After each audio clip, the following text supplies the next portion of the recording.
हरियाणा में चुनावी रणभेरी बढ़ चुकी है, जिसके बाद भाजपा प्रदेश में तीसरी बार सरकार बनने का लगातार दावा कर रही है।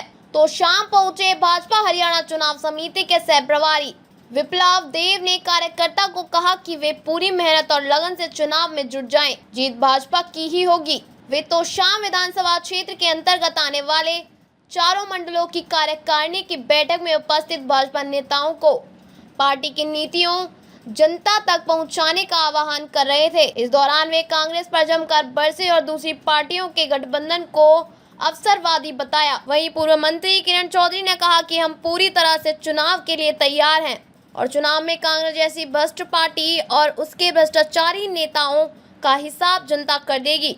जबकि पूर्व सांसद श्रुति चौधरी ने भी क्या कुछ कहा, सुनिए रिपोर्ट अनुपम शर्मा। एक सेकंड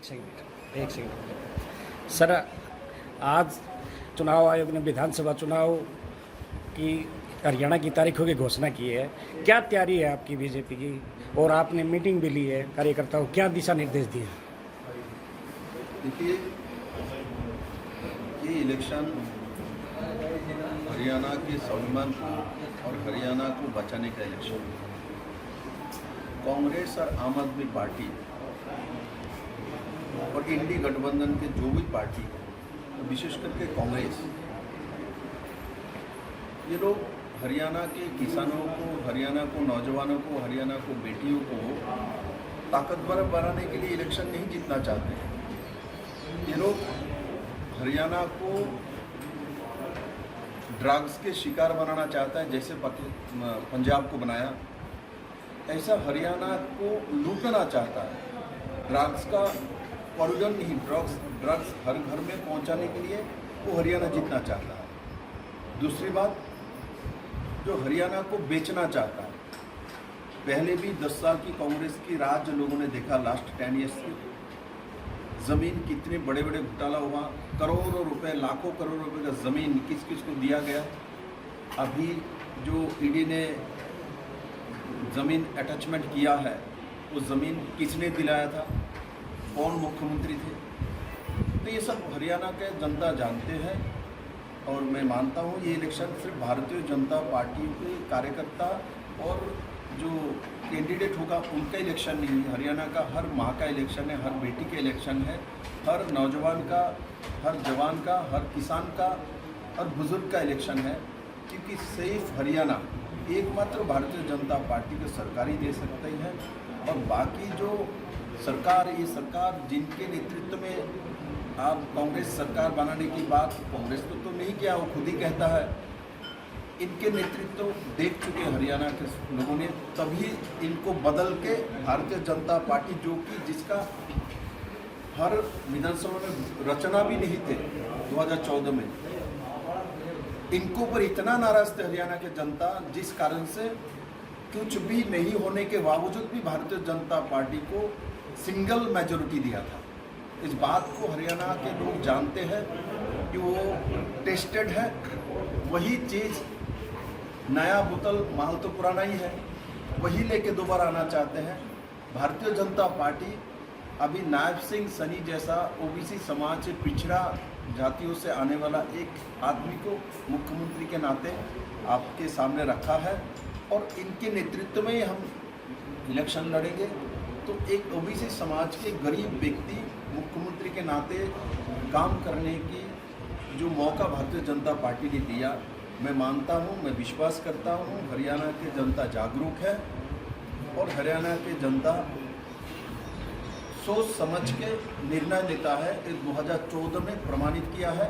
आप तो भारतीय जनता पार्टी के या संगठन भी बनी हुई है 10 साल से, तो आप संगठन भी है और हरियाणा का लोगों का मैच्योर सोच है। दोनों मिलके मैं विश्वास करता हूँ नरेंद्र भाई मोदी जी के नेतृत्व में, और नायब सिंह जैसा गरीब व्यक्ति जो कि अंतिम पंक्ति से आया हुआ व्यक्ति, इन दोनों के साथ मिलके हरियाणा का एक विकासमुखी सरकार की तरफ जाएगी।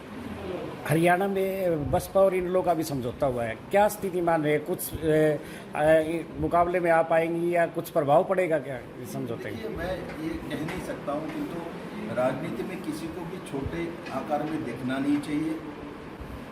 राजनीति में सबको एक सीरियस मानसिकता के साथ इलेक्शन में जाना चाहिए, जैसे कि भारतीय जनता पार्टी और नेतृत्व चाहते हैं।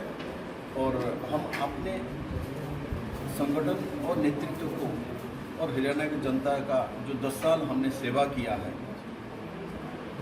अब बताइए, जो हमारे बीजेपी के सरकार आने के बाद सबसे बड़ा उपलब्धि मैं मानता हूँ, बिना पर्ची बिना खर्चा जो नौकरी लगी है, जो कि हरियाणा में कभी किसी ने कल्पना ही नहीं कर सकते। आज मैं जिस रोड से आया हूँ दिल्ली से तोसम तक, मेरे साथ हमारे प्रदेश के जो सेक्रेटरी बैठे हुए थे, तो बोलता था कांग्रेस के समय जब हुड्डास की रास्ता, बोले इसी रोड में साहब आप आते दिल्ली से 8 घंटा लगता। हमने बोले ये रोड नहीं था, बोले रोड नहीं था। मैं आपके माध्यम से लाइव बोल रहा हूँ, ये रोड नहीं था ऐसा मुझे बताया। मैं तब हरियाणा में नहीं आया, मुझे मालूम नहीं, कि किरण जी बोल रहे हैं सही बात है। तो आपने 10 साल राज किया है, अपने यहाँ किरण जी और किरण जी के जनता और यहाँ के लोग कार से आ जाए ऐसा रोड तक नहीं बना पाया। आज भारतीय जनता पार्टी सरकार आने के बाद विप्लव देव 3 घंटा 3.25 घंटा में दिल्ली से आ जाता है, और जब इनका सरकार होती थी 8 घंटे में आना पड़ता था। तो हरियाणा के लोग तय करके बैठे हैं 8 घंटा में उनको जाना है ना 3 घंटे में जाना है, और ये इलेक्शन उसका जवाब है। आप पार्टी ने भी लगातार ताबड़तोड़ रैलियाँ कर रही हैं, आज सिवानी में भी रैली की है, क्या संभावना है? 90 सीटों पर उन्होंने चुनाव लड़ने की घोषणा भी की है, क्या लग रहा है आपको? आप क्या स्थिति रहेगी हरियाणा में? इन लोगों का आपका, आप पार्टी का? आप पार्टी का देखो, आप पार्टी का इनको तो नाम ही मत लो, पंजाब को तो ख़त्म करके बैठा हुआ है। पहले पंजाब को क्या किया बताए। पंजाब हमारे पड़ोसी राज्य है, हमारे भाई है। आज पंजाब के लोगों ने बहुत विश्वास करके आम आदमी पार्टी को पहली बार सीधा बैठा दिया। इसका परिणाम क्या है? पंजाब में भुखमरी का हालत क्या है? पंजाब की इकोनॉमी कहाँ है? पंजाब में बजट क्या है? पंजाब के युवाओं का भविष्य क्या है? ये सब बेचने वाले लोग हैं, ध्वंस बर्बाद करने वाले लोग हैं। हरियाणा के लोग इनकी पार्टी और इनके नेताओं को जानते हैं। इतना लालची आदमी है जो देश में पहली बार हुआ, जेल में रहते हुए भी सीएम से रिजाइन नहीं देता। और जो आदमी पॉलिटिशियन को गाली देता था बैठ बैठ के, वो लालची है, पॉलिटिशियन को कराना का आंदोलन में यही प्राणी था। और वो प्राणी जेल के जाने के बाद देश में पहला भाजपा के बड़े नेता हमारे बीच में आए हैं और हमारे संपर्क हैं। उन्हें कार्यकर्ता स्तर पे मीटिंग दे रहे हैं, चल रही है जैसे आप देख रहे हैं, और कार्यकर्ताओं में बहुत उत्साह है। और मैं मानती हूँ कि तीसरी बारी सब जोरों शोरों से लगेंगे भारतीय जनता पार्टी को जिताने में, और एक बार फिर से गवर्नमेंट फॉर्म करने की। ऐसे भी कयास लगाए जा रहे हैं कि तो शाम से आपको विधानसभा का उम्मीदवार बनाया जाएगा बीजेपी की तरफ से, आपका क्या कहना है? जैसे पार्टी आदेश करेगी वैसे। क्या कांग्रेस से किस प्रकार का आप मुकाबला मान रही हैं, या किस प्रकार का मुकाबला होगा? कांग्रेस का तो ऐसा है कि आपस का पहले मुकाबला होता है कर लें, फिर बाकी मुकाबला तो बाद में करेंगे। कांग्रेस पार्टी एक हर तरीके से अपना जनाधार हो चुकी है, क्योंकि ज़मीन पर उनका कुछ नहीं रहा।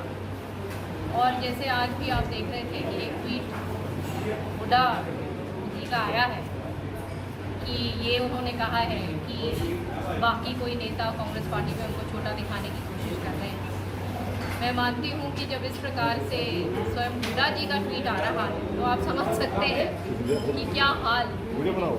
तो ये पार्टी अब जो पहले थी वो नहीं रही, और भारतीय जनता पार्टी लोगों के दिल में बैठ चुकी है। इसलिए बार बार चाहे सेंटर की बात हो, माननीय प्रधानमंत्री जी के नेतृत्व में तीसरी बार जो लोगों ने चुना है, उसी तरीके से माननीय सीएम साहब, सैनी साहब के नेतृत्व में फिर से यहाँ पे गवर्नमेंट सरकार लोग आशीर्वाद